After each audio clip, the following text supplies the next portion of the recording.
we want to talk about the internal structure of the organ that we have inside our skull, which when we're dead is basically just a blob of fat.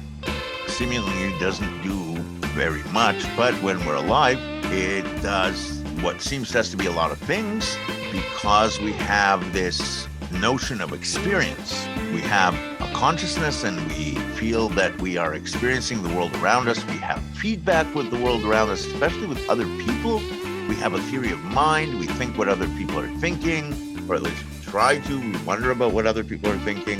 When we experience consonance, which is the mutual resonance of two consciousnesses, we feel very strongly that we know what other people are thinking, and it makes us feel very good. I'm quite interested in the topic of consonance. When we are in mutual resonance with another consciousness, that is when we feel our theory of mind working in the best possible way. And theory of mind is just another aspect of experience in general, okay? It's an expansion of experience. We don't just experience our own inner world. We also experience other consciousnesses, other beings in our world. Fair enough. And we know that there are generally two types of fatty kind of cells inside this organ. One kind is called glia, and the other is called neuron or nerves. And nerves have a very peculiar structure, which I've always wondered about because they have lots of inputs and generally only a single output. So what is going on? I mean, how does that make sense? You know, it's a cycle of information that's circling around and around and interacting back with the environment, but more goes in than what comes out if you look at the single neuron level. Right. So what is that? What's going on? Well, that's abstraction.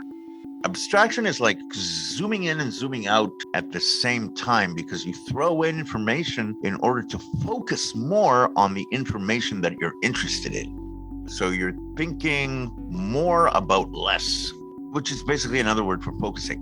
Right. And that is actually structurally implemented by the way that neurons have many dendrites which flow into a single axon. So they collect information from the dendrites. When enough dendrites get to a level where they excite the neuron into firing, it fires out of the axon. The way neurons are set up in the brain is very much like Michelangelo's picture in the Sistine Chapel, where it's Adam reaching out to God and their fingers are almost touching. And that is how neurons are suspended inside the glia, with the axons almost touching the dendrites into which they feed their information, but never actually touching them. Forever suspended in that almost, but not quite. And they do, however, fire these little molecules across called neurotransmitters, which is what they actually do use to communicate with one another. Okay. And for a long time, it was thought that single types of neurons fire only one single type of neurotransmitter, and that there were serotonin neurons and dopamine neurons and glutamate neurons and GABA neurons, etc. Today we know that that's not entirely precise, but we are going to preserve that old notion of single type of neuron, single type of neurotransmitter in order to be able to invoke a rule of thumb, which is when do you not mix certain pharmaceuticals with certain recreational or non-pharmaceutical drugs? And my answer to that question, which is a really important question, I think, to a lot of people, is that when the two substances that you are introducing into your brain are working on the same subsystem of neurons and the same subsystem of neurotransmitter, then you shouldn't mix them.